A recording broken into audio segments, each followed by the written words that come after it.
Este é o Novo Testamento de Carreirinho. Hoje, 1 Coríntios capítulo 15.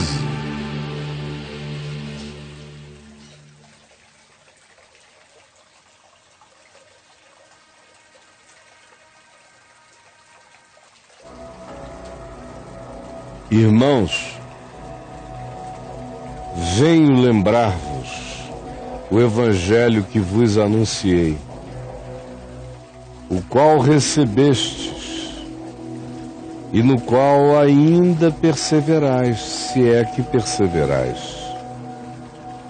Por ele, pelo evangelho que recebestes, também sois salvos, se retiverdes, se guardardes a palavra, tal como vô-la preguei, sem acréscimos, sem supressões, a menos que tenhais crido em vão, porque crer em vão é modificar depois o evangelho, fazendo dele qualquer coisa que já não seja a boa nova e a verdade praticável e salvadora de Jesus. Antes de tudo, lembrem, eu vos entreguei o que eu também recebi. Eu não criei nada, não sou atraçador que tenta acrescentar ou diminuir nada. Eu entreguei o que eu recebi, a saber, que Cristo morreu pelos nossos pecados, que aquela morte cobria todos os nossos pecados, segundo a promessa das Escrituras, como, por exemplo, ele levou a iniquidade de nós todos, ele foi oprimido e humilhado, o castigo que nos traz a paz estava sobre ele, e pelas suas pisaduras nós fomos sarados. E tantos outros textos nas Escrituras que nos davam testemunho de que o Cristo morreria pelos pecados do mundo. E também eu recebi, e foi o que eu entreguei, que ele foi sepultado, mas rasgou a morte ao terceiro dia de dentro para fora, abrindo a esperança da ressurreição para todo o universo.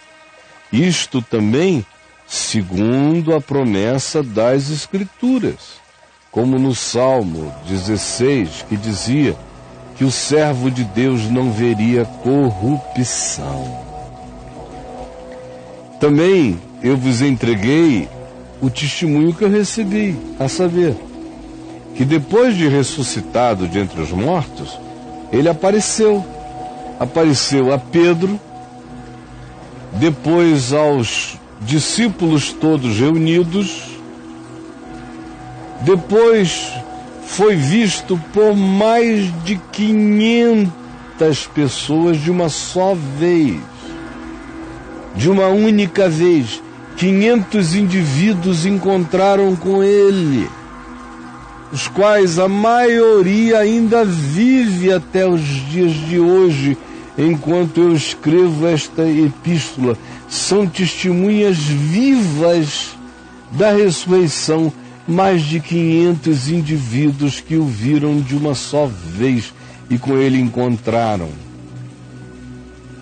Depois foi visto por Tiago, mais tarde, de novo, por todos os apóstolos.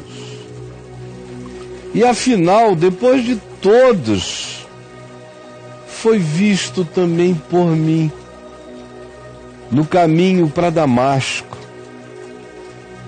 De modo que eu sou como um nascido fora de tempo.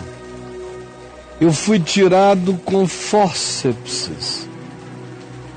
Eu sou o produto de um trauma divino.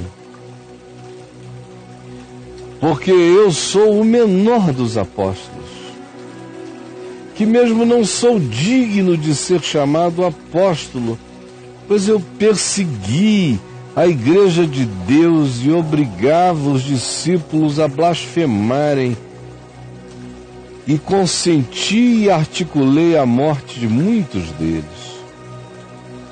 Mas pela graça de Deus, eu hoje sou o que sou. E eu fui encontrado, e eu fui perdoado, e eu fui incluído, e eu recebi o estranho privilégio de anunciar a graça de Deus. Sim, sou o que sou. E a sua graça, que me foi concedida, não se tornou vã na minha vida. Ao contrário, ela cresceu em todas as ramificações e continua a crescer todos os dias em mim. E também me deu uma vontade incontrolável de anunciar aquilo que me alcançou. Foi por isso que trabalhei muito mais do que todos os demais que me precederam. Todavia não eu, mas a graça de Deus comigo, que fique isto sabido. Portanto, seja eu ou sejam eles, assim pregamos e assim crestes. Ora, se é corrente pregar-se que Cristo ressuscitou de entre os mortos, como, pois, afirmam alguns dentre vós que não há ressurreição de mortos? Se Cristo ressuscitou, a porta da ressurreição está aberta e todos os mortos ressuscitarão. E se não há ressurreição de mortos, então a implicação lógica é que Cristo não ressuscitou. E se Cristo não ressuscitou, é vã a nossa pregação e vã a vossa fé, porque que boa nova há, senão no fato de que a morte, enfim, foi tragada pela vida na ressurreição. Mas se Cristo não ressuscitou, é vã toda a pregação acerca disso, e é vã a fé de quem crê nessa esperança. E nós, que anunciamos isto a todos, somos falsas testemunhas de Deus nesse caso. Porque temos asseverado contra Deus que Ele ressuscitou a Cristo, ao qual Ele não ressuscitou, se é certo que os mortos não ressuscitam. Porque se os mortos não ressuscitam, obviamente também Cristo não ressuscitou. E se Cristo não ressuscitou, é vã a vossa fé. E ainda permaneceis nos vossos pecados. E nada foi consumado, nenhum escrito de dívida foi rasgado, e todos continuamos atormentados por nós mesmos. E ainda mais, todos aqueles que morreram dizendo que tinham fé em Cristo, mas ao mesmo tempo não creem que Cristo ressuscitou, pereceram. Se não há ressurreição dos mortos, não há vida eterna.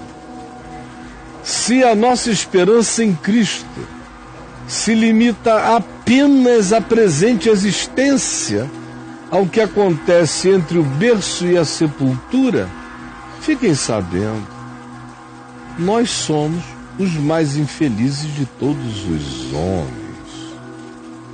Mas de fato, gente, Cristo ressuscitou de entre os mortos, sendo Ele as primícias dos que dormem, porque Ele foi o primeiro a sair incorruptível, e é no poder dele que todos se levantarão um dia, e é no poder dele que todos têm acesso à vida eterna hoje.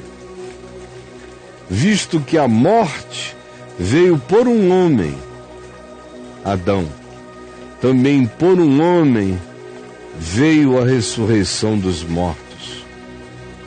Porque assim como em Adão todos morrem, assim também todos serão vivificados em Cristo, cada um, porém, por sua própria ordem.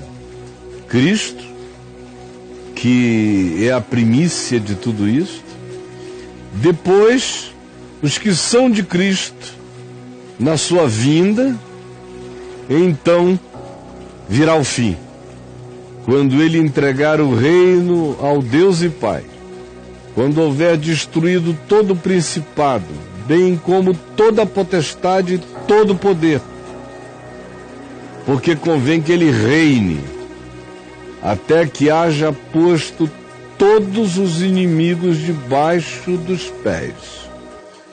O último inimigo a ser destruído para todos é a morte, porque nele a morte já foi vencida. Porque todas as coisas sujeitou debaixo dos seus pés. E quando diz que todas as coisas lhe estão sujeitas, certamente exclui aquele que tudo a ele subordinou, que é o Pai. Quando, porém, todas as coisas lhe estiverem sujeitas na história, no espaço-tempo, na percepção absoluta de tudo, então o próprio Cristo, o Filho, também se sujeitará àquele que todas as coisas lhe sujeitou, para que Deus, o Pai, seja tudo em todos. Esta foi a leitura de mais uma porção do Novo Testamento de carreirinha, para mim e para você.